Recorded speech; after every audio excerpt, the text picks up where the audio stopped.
Yesterday I made a video on what to do with your paycheck on payday.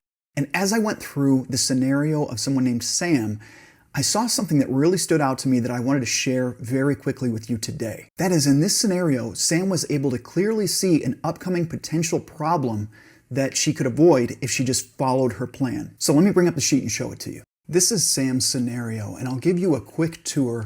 You can see her net paycheck right here in row 3.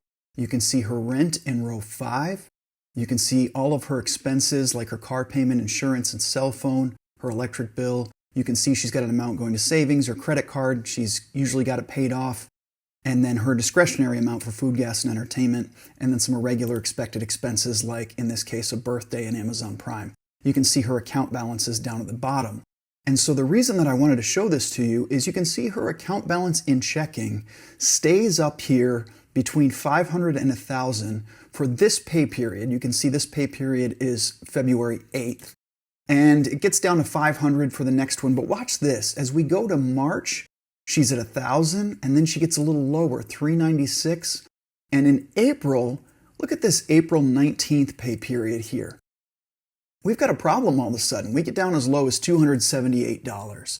And that's because all of these expenses line up at one time in one pay period. Then after that, she starts to build up a little bit more of a balance in her checking account. And as we get out into September, into winter, and then beyond, she's going to be just fine.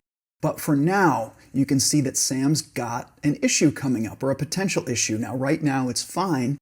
It wouldn't be fine if earlier in the year, so sometime between now and February and April, she made different decisions than she has mapped out here. So you can see how this would be a problem if Sam didn't follow her plan. She just has a few $100s left in this pay period in April. And that's fine for now. But if she doesn't follow her plan between now and then, she's going to have to dip into emergency savings. And the thing I wanted to point out is that for anyone using a monthly budgeting tool or an app that's just going to show your common expenses and your paycheck and compare that to history, that might not show and probably won't show the impact of a pay period like this, especially with so many people right now that are living pretty close to that wire of needing to overdraft an account or dig into savings. But I think this type of planning is useful for all of us because no matter how much you have put away, you don't want to have to dip into your emergency reserves. And this immediately shows you the future and what will happen and when you'll have to do that and how to avoid it. Now, if you want this spreadsheet, I will leave a link in the description.